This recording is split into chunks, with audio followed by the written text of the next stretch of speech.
Beloved chosen one. Stop for a moment and breathe. This is not a random pause in your day. This is not the algorithm finding you. This is divine timing pressing gently but firmly on your spirit, asking you to listen. You have walked through seasons where love felt distant, delayed, or even denied, and yet something inside you never fully gave up. Even when you told yourself you were done believing, your heart still flinched at hope. That alone is confirmation that God has been guarding something sacred for you. You are not like the rest.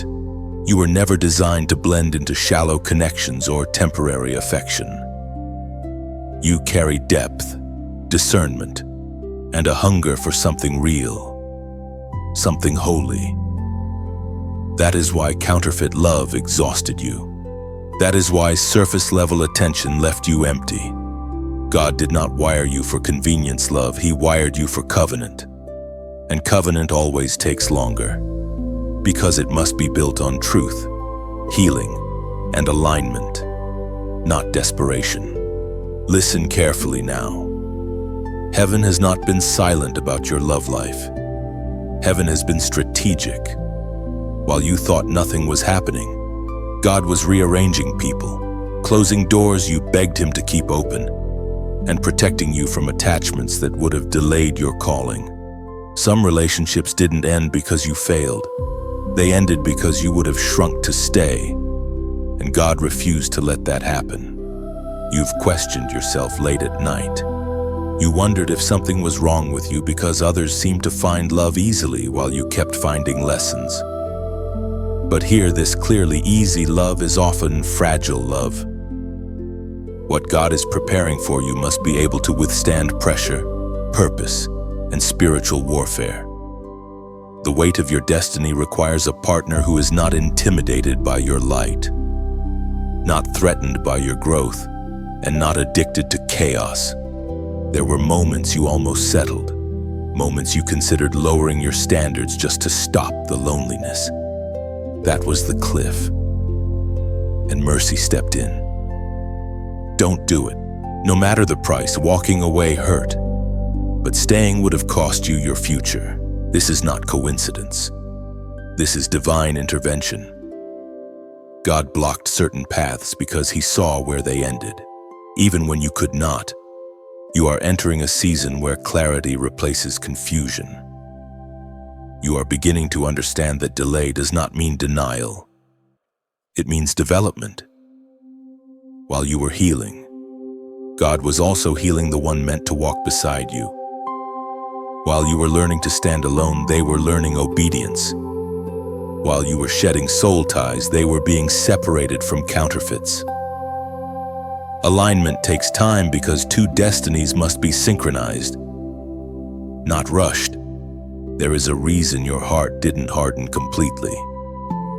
There is a reason you still believe in real love despite disappointment.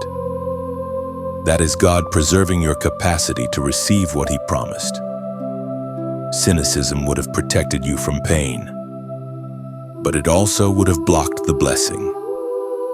So instead, God allowed you to feel, to grieve, to grow, and to rise with wisdom instead of bitterness. Chosen one, the confirmation you are sensing right now is not emotional hype. It is spiritual recognition. Something in you knows this message is different. It feels steady, not frantic. It feels grounded, not desperate. That is how God speaks when He wants you to trust Him again. Not with noise, but with peace that settles into your bones, as was spoken in the sacred texts of old, according to what is revealed in the book of Proverbs. Chapter 18, verse 22. He who finds a wife finds a good thing and obtains favor from the Lord. This is not just about romance, and this is about favor. God ties love to purpose. He does not give you a partner to distract you from your calling, but to support it, sharpen it, and walk with you into what He has ordained. You may not see the full picture yet, but the pieces are moving. Conversations are happening you know nothing about. Convictions are rising in hearts you haven't met yet. Prayers are crossing paths in the spiritual realm. And when the time is right, what God has confirmed in heaven will manifest on earth without confusion, without games, and without fear. Before we go any further, anchor yourself here. If this message resonates with your spirit, take a moment now to like this message, share it with someone who is also waiting in faith, and subscribe so you stay connected to what God is unfolding in this season. This is about staying aligned, not entertained. And now, seal this moment. At the end of this section, comment 777 as a sign of agreement, not for me, but as a quiet declaration between you and God that you choose trust over doubt, patience over panic, and promise over fear. You have often replayed the waiting season in your mind, wondering why love seemed to pass you by while others moved forward.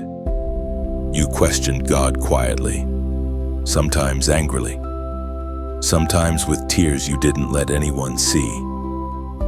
You asked what lesson was still unfinished, what part of you was still unready. But the truth is deeper than self-blame. The delay was not punishment. It was protection, precision, and preparation unfolding layer by layer. God saw what you could not see. He saw the version of you that was still healing wounds you didn't know had names yet. He saw patterns inherited from pain, habits shaped by survival, expectations lowered by disappointment. If love had arrived too early, you would have given pieces of yourself out of fear of losing it. You would have compromised boundaries just to keep peace. And that kind of love would have trained you to abandon yourself. God refused to let that be your story. There were seasons when loneliness pressed heavily on you, when silence felt louder than rejection. Those were not empty spaces, and those were sacred classrooms in isolation. God taught you discernment. He taught you how to hear His voice without needing another person to validate it. He taught you how to sit with discomfort without running to temporary comfort. You learned to stand alone, not because you were meant to stay alone, but because dependence must never replace devotion. You also needed time to unlearn what you thought love was. Some of what you called love before was actually attachment. Some of it was familiarity disguised as destiny. Some of it was trauma bonding wrapped in passion. God allowed distance so your definition of love could mature. Real love does not make you anxious about being replaced. Real love does not demand you shrink. Real love does not thrive on confusion. The delay was God rewiring your expectations so you would recognize the real thing when it arrived. At the same time, God was working on the other side of the promise. The person meant to walk with you was also in a process. They were being stripped of pride, corrected in private, redirected from paths that would have ruined alignment. If you had met too early, you would have met potential, not readiness. Timing matters because love is not just about connection, it is about capacity. Both hearts must be able to carry what God joins together. There were moments when you assumed nothing was happening because nothing was visible. But the most important work God does is often hidden. Roots grow in darkness before fruit appears in light. Silence does not mean absence. Delay does not mean denial. It means God is ensuring that when the promise comes, it stays. He would rather take longer than watch you break under something premature. You are also being protected from becoming someone you would later regret. Prolonged waiting has a way of revealing impatience, entitlement, and fear. God confronted those gently but firmly. He allowed you to face yourself, to notice where you tried to control outcomes instead of trusting Him. Each delay exposed another layer that needed healing so that love would not become an idol or a substitute for wholeness. Sometimes you felt forgotten. Other times you felt overlooked. But heaven never lost sight of you. God numbers seasons just as He numbers days. Nothing slipped past Him. The delay was measured, intentional, and purposeful. You were being aligned not just with a person, but with a future version of yourself who could steward love without losing identity. This waiting also sharpened your discernment. You can now sense when something is off, even if it looks good on the surface. You can feel when words don't match actions. That wisdom was purchased through disappointment, but it will save you from deeper pain. God used delay to give you eyes that see and a heart that listens. There were prayers you thought went unanswered. In reality, God answered them differently than you expected. You asked for love, He gave you growth. You asked for partnership, He gave you peace. You asked for companionship, He gave you intimacy with Him first. None of that was wasted. All of it prepared you for a love that will not compete with God, but complement what He is doing in your life. As the prophet wrote in the scroll of Habakkuk, chapter 2, verse 3, "For the vision is yet for an appointed time, but at the end it will speak, and it will not lie. Though it tarries, wait for it, because it will surely come, it will not tarry." This is the framework of your season. The promise had an appointment. It could not arrive early, and it would not arrive late. You are beginning to understand now that the waiting season shaped your strength, not your shame. It taught you patience without passivity, faith without fantasy, and hope without desperation. When love comes, it will meet a grounded heart, not a starving one. And that is exactly how God intended it to be. There are separations that feel like rejection, but are actually rescue. You experienced endings that confused you because they did not look evil on the surface. Some connections felt meaningful, familiar, even comforting. Yet God stepped in and removed them anyway. Not because they were entirely wrong, but because they were not right for where you were going. This is where many chosen ones struggle when God separates them from something that once worked. To understand this, you must look at an ancient story that mirrors your own more closely than you realize. It is the story of Hagar and Ishmael, and the painful but necessary separation from Abraham. This was not a story of hatred or abandonment. It was a story of alignment. Abraham had received a promise from God, a covenant that would pass through a son born by divine promise, not human striving. But before Isaac was born, Ishmael came into the picture through Hagar. Ishmael was not evil. Hagar was not wicked. Ishmael was loved by Abraham. Yet Ishmael was not the child through whom the covenant would flow. He represented what happens when people try to help God fulfill a promise through human timing. When Isaac was finally born, tension emerged. Two sons, two lineages, two futures that could not coexist under the same covering. This is where God did something that feels cruel to the natural mind but is merciful to the spiritual one. He allowed separation. Hagar and Ishmael were sent away. Abraham grieved. Hagar wept. Ishmael cried out in the wilderness. But this separation was not punishment. It was positioning. You, too, have had Ishmael seasons. Relationships born out of impatience. Connections formed because the promise felt delayed. Love that began when you were tired of waiting, tired of trusting, tired of being alone. At the time, it felt like relief. It felt like answered prayer. But later, conflict arose not because either of you were evil, but because the union could not carry the covenant God placed on your life. God separates to protect promise. If Hagar and Ishmael had remained, Isaac's inheritance would have been compromised. Likewise, if certain people had stayed in your life, your calling would have been diluted. Some love had to be removed because it would have demanded priority over purpose. Some affection had to end because it was rooted in human effort, not divine alignment. Notice something crucial in the story. God did not abandon Hagar or Ishmael. He met them in the wilderness.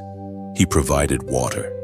He made Ishmael into a great nation. Separation does not mean God discards people. It means God assigns them to different paths. The separation was not about worth, it was about order. This is why you must stop romanticizing past connections that God removed. Nostalgia will try to convince you that what was familiar was meant to last. But familiarity is not the same as destiny. Abraham loved Ishmael, but love alone was not enough to override God's design. In the same way, emotional attachment is not proof of divine approval. You felt guilt for walking away. You questioned whether you were being too spiritual, too strict, too demanding. But the truth is, you were obeying a separation you did not fully understand yet. God was removing counterfeits so you would recognize covenant when it arrives. Counterfeits drain you. Covenant strengthens you. Counterfeits require constant reassurance. Covenant brings peace. The wilderness season after separation is always the hardest. Hagar cried because she thought the story was over. You cried because you thought you missed your chance at love. But God specializes in wilderness encounters. That is where identity is clarified.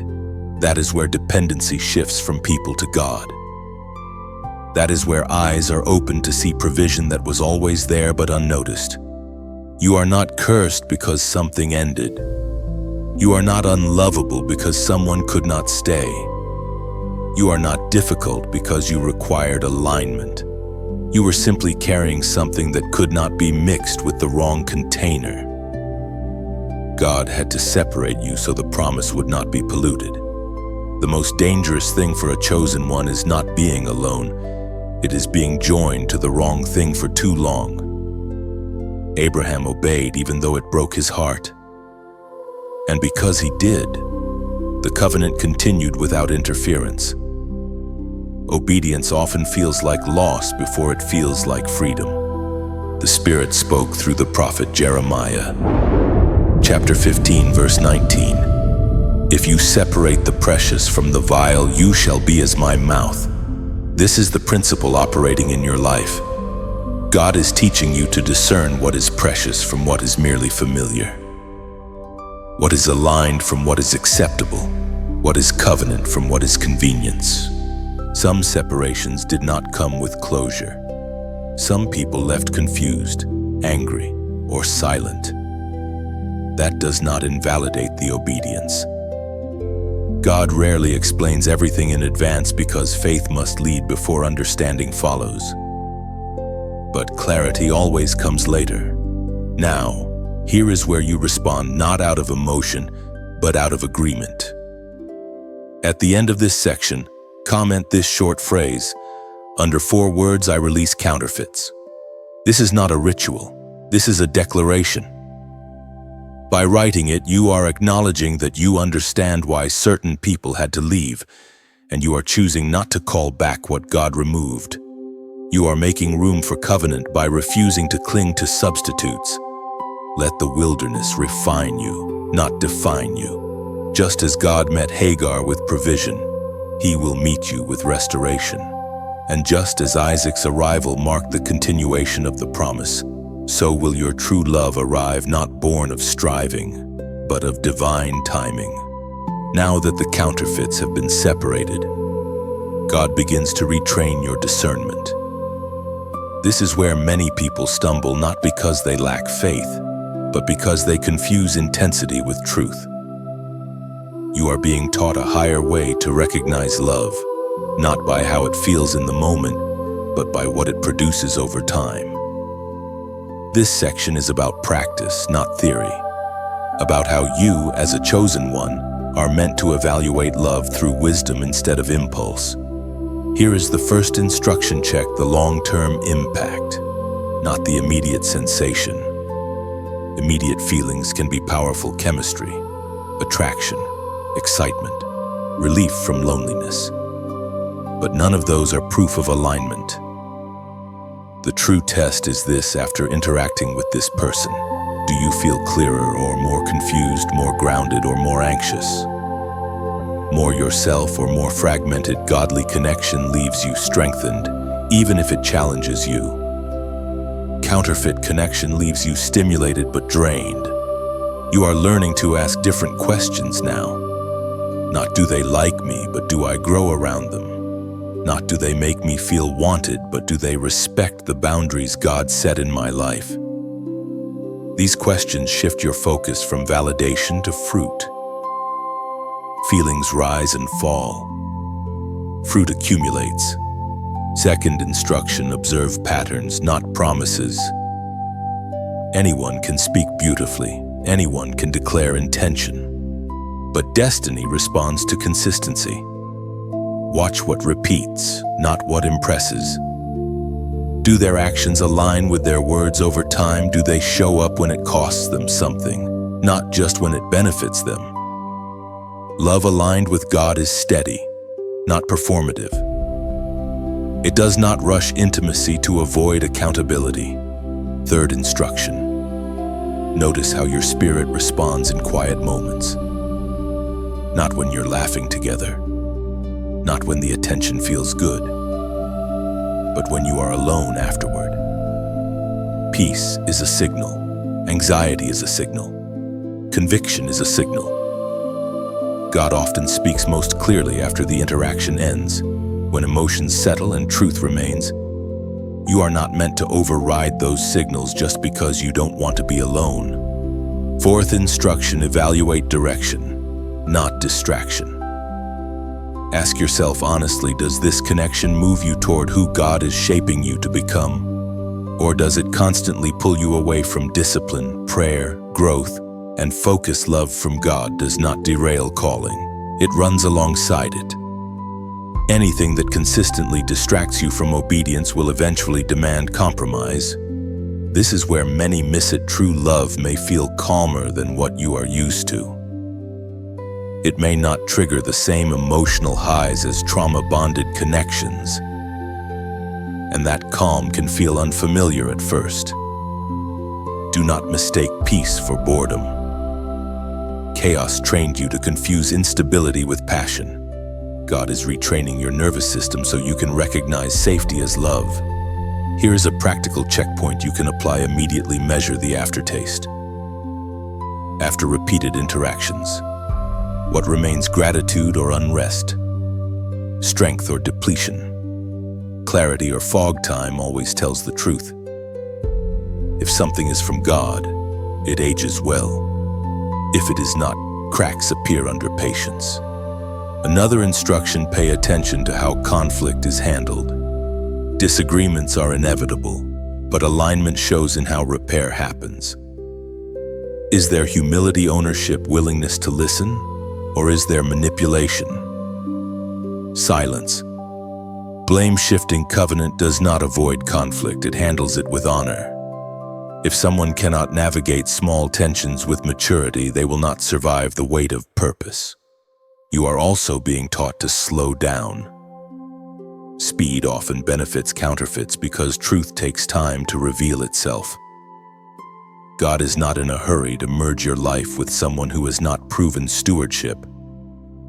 Delay is not resistance. It is wisdom protecting you from repeating cycles. As Jesus himself declared in the Gospel of Matthew, chapter 7, verse 16, "You will know them by their fruits." This is not poetic language. It is instruction. Fruit takes time. It cannot be faked forever. And this is why patience is now one of your greatest spiritual tools. There is something else happening beneath these instructions. God is restoring your trust in yourself, not ego discernment. You have second-guessed your instincts because past pain made you doubt your judgment. But God is healing that. He is teaching you that when you walk closely with Him, you can trust what He highlights and what He withholds.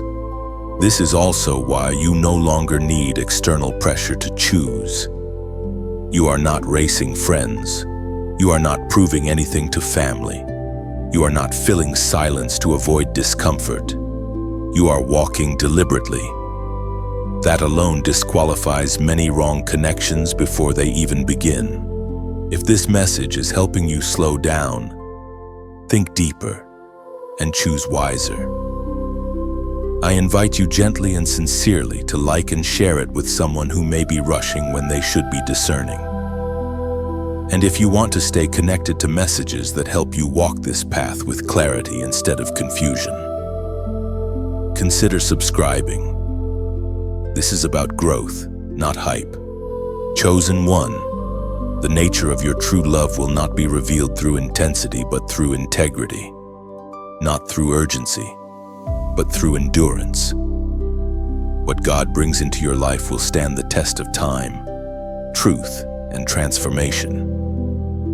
And you will recognize it not because it overwhelms you, but because it strengthens you. What you must understand now, chosen one, is that not every delay, disruption, or misunderstanding around your love story came from human weakness alone. Some of it came from resistance. Real resistance, spiritual resistance. When God marks a union that will advance purpose, heal bloodlines, and establish peace where there was chaos, opposition takes notice. Darkness does not fight what does not matter. This is why certain connections felt unusually heavy, why simple things became complicated, why misunderstandings escalated faster than they should have, why timing kept getting interrupted. You were not imagining it. There was warfare around your union because your union is not ordinary. It is not just about companionship, it is about assignment. The enemy studies patterns. He watches who carries light, who walks with discernment, who refuses to bow to counterfeits. When he sees two people who, together, would become stronger, clearer, and more dangerous to darkness, he moves early, he plants distraction, he introduces fear, he amplifies insecurity, he whispers lies that sound like logic, and if possible, he tries to separate before alignment fully locks in. Some of the battles you faced were not about the person at all. They were about timing, about keeping you tired, distracted, emotionally drained, or doubting yourself just enough to miss what God was doing. This is why the attacks often came right after moments of clarity or peace. The moment you felt settled, something tried to shake you. That is a pattern of resistance, not coincidence. You must also understand this spiritual warfare does not always look dramatic. Sometimes it looks like confusion. Sometimes it looks like miscommunication. Sometimes it looks like unnecessary temptation appearing at the wrong moment. The enemy's goal is rarely to destroy outright. More often, it is to delay, to divide, or to distort just enough to weaken momentum. This is why discernment is more important than emotion in this season. If you respond emotionally to spiritual attacks, you will fight the wrong enemy. You will blame people instead of recognizing pressure.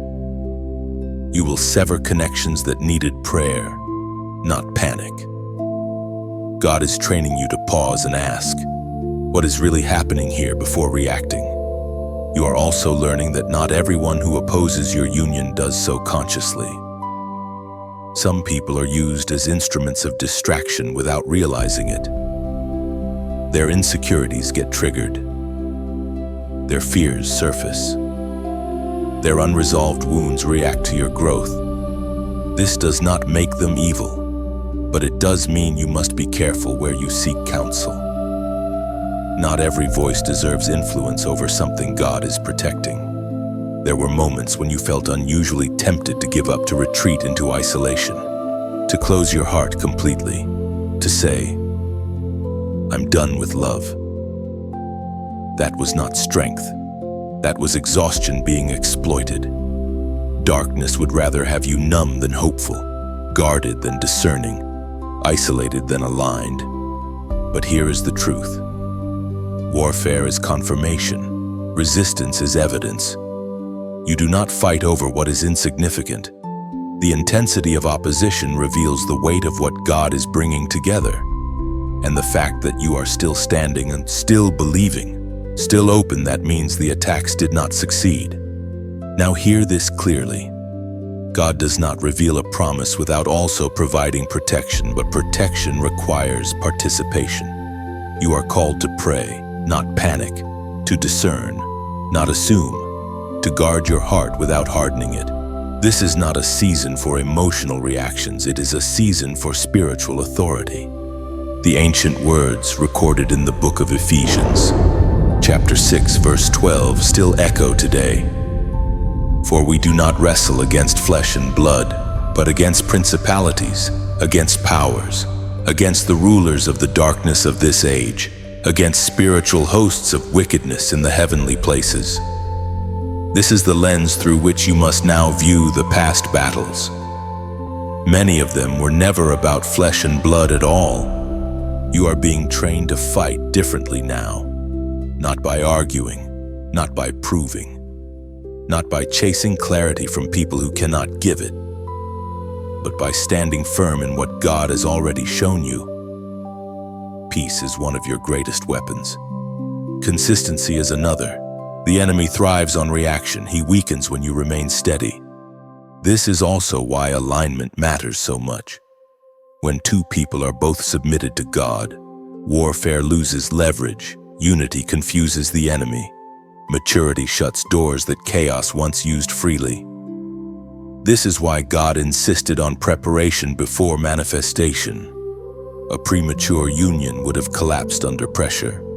A prepared one will withstand it. Some of the resistance you faced was meant to test whether you would choose fear or faith, whether you would retreat or remain obedient, whether you would listen to noise or trust God's quiet instruction. You passed more tests than you realize. You did not respond perfectly, but you responded sincerely, and that matters. Now, before moving forward, you are invited to mark this moment not as superstition, but as intentional agreement. At the end of this section, comment the number 777. This number represents completion, alignment, and divine order. By doing this, you are acknowledging that you recognize the warfare, but you also recognize that God's authority is greater. You are declaring that you choose clarity over confusion and faith over fear. Do not underestimate the power of conscious agreement. When you name what is happening, it loses its ability to operate in the shadows. You are not afraid anymore. You are aware, and awareness is the beginning of victory. What God is protecting will arrive whole, not fractured. And what arrives after warfare carries weight, depth, and authority. You are not just waiting for love, you are standing in position for it. This is the quietest part of the journey, and yet it is one of the most decisive. Nothing dramatic may seem to be happening on the outside, but internally, God is doing precision work. This is the preparation before manifestation, the stage where impatience is tested, motives are refined, and character is strengthened so the blessing does not collapse under its own weight. You are being prepared to receive love, not just desire it. There is a difference. Desire reaches outward. Readiness stabilizes inward. God is not only aligning a person to you, He is aligning you to the version of yourself that can sustain what is coming. Without this stage, love becomes overwhelming instead of life-giving. One of the first things God addresses in preparation is your relationship with peace. You are learning not to abandon peace just because something excites you. In the past, excitement may have overridden discernment. Now, peace has become the filter. You no longer need constant stimulation to feel alive. You are discovering that steadiness is not emptiness, it is strength. God is also healing your response to uncertainty. Preparation often looks like unanswered questions, unfinished clarity, and waiting without guarantees. This is intentional. If God explained everything in advance, you would rely on information instead of trust. Love that lasts must be built on trust not only between two people, but between you and God. Another layer of preparation is emotional regulation. You are learning how to respond instead of react. Old versions of you may have rushed to fix, chase, explain, or rescue. Now, you pause, you pray, you observe. This is not emotional coldness, it is emotional maturity. God is teaching you that not every feeling requires action, and not every silence requires interpretation. You are also being trained to carry love without losing identity. In earlier seasons, connection may have consumed you. Your mood rose and fell with someone else's behavior. Your sense of worth fluctuated with attention. God is breaking that pattern now. He is anchoring your identity so deeply in Him that love will add to your life, not replace its foundation. This preparation includes boundaries stronger, clearer, and less negotiable than before. Not walls, but gates. You decide what enters and what does not. You no longer feel guilty for protecting your time, your energy, and your spirit.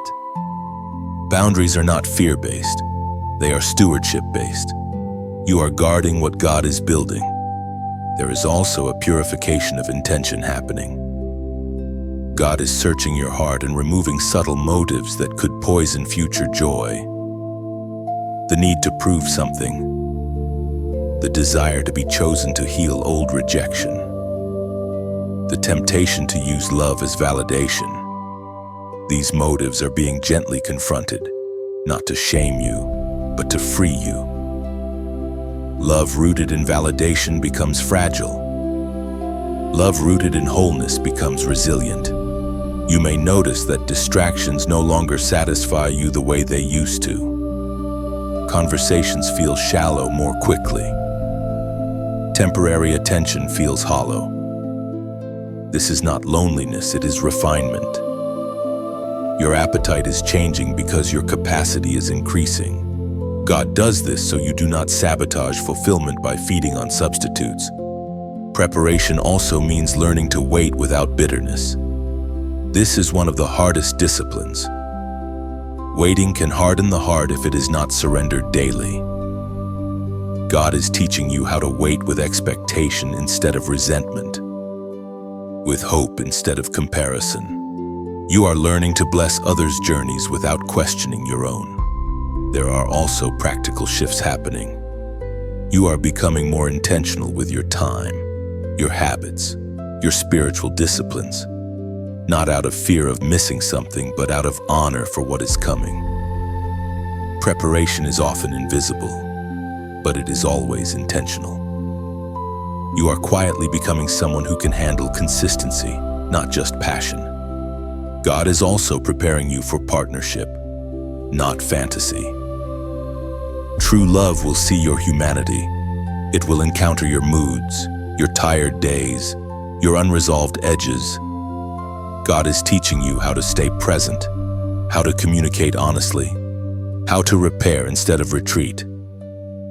These skills are being formed now, before love arrives, so they do not have to be learned through damage. This season may feel slow, but it is not stagnant. It is deliberate. Just as builders prepare a foundation long before the structure is visible, God is fortifying you beneath the surface. Foundations are not glamorous, but they determine longevity. The voice of God thundered in the book of Proverbs, chapter 4, verse 23. Keep your heart with all diligence, for out of it spring the issues of life. This is the essence of preparation. Guarding your heart does not mean closing it. It means stewarding it carefully so what flows from it brings life, not chaos. You are closer than you think, not because time has passed, but because alignment has deepened. You are not being withheld from love. You are being readied for it. And when it comes, it will meet a heart that is whole, discerning, peaceful, and strong enough to sustain what God has ordained. This is preparation, and preparation is proof that manifestation is not a question of if, but when. This is the season where movement replaces waiting, not rushed movement, not chaotic motion, but quiet, intentional alignment unfolding in real time.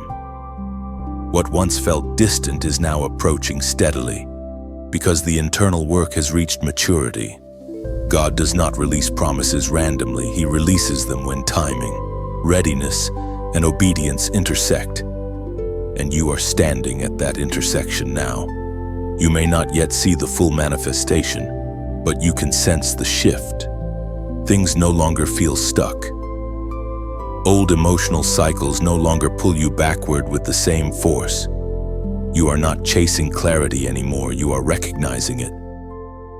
That is one of the clearest signs that a season has changed. When striving fades and discernment sharpens, arrival is near. This prophetic arrival season is marked by recognition, not confusion. When your true love steps into your life, it will not require constant interpretation. You will not be guessing where you stand. You will not feel the need to perform, compete, or convince. What is aligned does not hide. What is sent by God does not create anxiety about its place in your life. This does not mean everything will be perfect. It means it will be clear. Clear intention, clear direction, clear respect. You will feel chosen without pressure, valued without manipulation, seen without having to over-explain yourself. That clarity is the reward of every boundary you honored and every counterfeit you released. You are also entering a season where confirmation comes through peace, not signs. Earlier in your journey, you may have asked God for reassurance repeatedly because fear was loud. Now, peace speaks first. You trust what settles your spirit, not what excites your ego. This is how mature alignment feels quietly powerful. God has been positioning both of you geographically, emotionally, and spiritually. Some final adjustments are still happening. Schedules are shifting. Convictions are deepening. Loose ends are being tied. Do not mistake these last delays as resistance. Often, they are the final calibrations before arrival. Heaven is precise. This season also asks you to remain present. It is tempting to lean forward mentally, to imagine outcomes, timelines, conversations. But arrival is experienced best when you are grounded in now. God wants you attentive, not anxious, expectant, not consumed. What is coming will meet you where you are, not where you are rushing to be. There is something sacred about how this connection will form. It may not follow the pattern you expected. It may arrive through ordinary moments rather than dramatic ones. God often hides miracles in simplicity so they can last. Pay attention to what feels right, not just what looks impressive. You are also stepping into a season of mutual recognition. Just as you will recognize them, they will recognize you. There will be no need to convince them of your worth or explain your depth. What God joins together resonates at a frequency that does not require translation. This recognition is spiritual, not superficial. Do not underestimate how prepared you are now. You are not the same person who started this journey. You are steadier, wiser, more discerning, less reactive. You no longer chase what runs or cling to what confuses. That transformation is what allows arrival to be safe, not overwhelming. This is also why you must guard against fear of loss. Sometimes when something good approaches after a long wait, fear tries to re-enter disguised as caution. Remember, wisdom guards. Fear restricts. Stay open without abandoning discernment. Trust without surrendering boundaries. God did not bring you this far to watch you sabotage arrival with old anxieties. The season ahead is about walking together. not losing yourself. Partnership, not absorption. Support, not dependence. God's design for your love is one where both of you grow stronger individually and exponentially together. This is not about completing you. It is about complementing who you already are in Him. We are reminded through the writings of David in the Psalms. Chapter 37, verse 4. Delight yourself also in the Lord, and He shall give you the desires of your heart. This is not a transactional promise. It is relational. As you aligned your heart with God, He aligned your desires with what He could faithfully give you. That alignment is why arrival is now possible. As this unfolds, stay humble, stay prayerful, stay attentive. Do not announce what God is still unfolding in private. Some things are meant to be protected before they are shared. Let fruit speak louder than anticipation. If this message has helped you recognize the season you are in, I gently encourage you to like and share it with someone who may be waiting with faith but needs reassurance. And if you want to remain connected to messages that walk with you through seasons of alignment rather than hype, consider subscribing. This is about growth, clarity, and walking forward with intention. Chosen one, the arrival you sensed was not imagination, it was discernment. The shift you felt was not emotion, it was alignment. Stay present, stay grounded. What God has confirmed is now moving toward you, not rushed, not delayed, but right on time. You don't need to rush away from this moment. Let it settle. Let it breathe inside you. Some messages are not meant to be reacted to immediately. They are meant to be carried quietly until understanding catches up with revelation. What you've heard is not a deadline, not a demand, not pressure.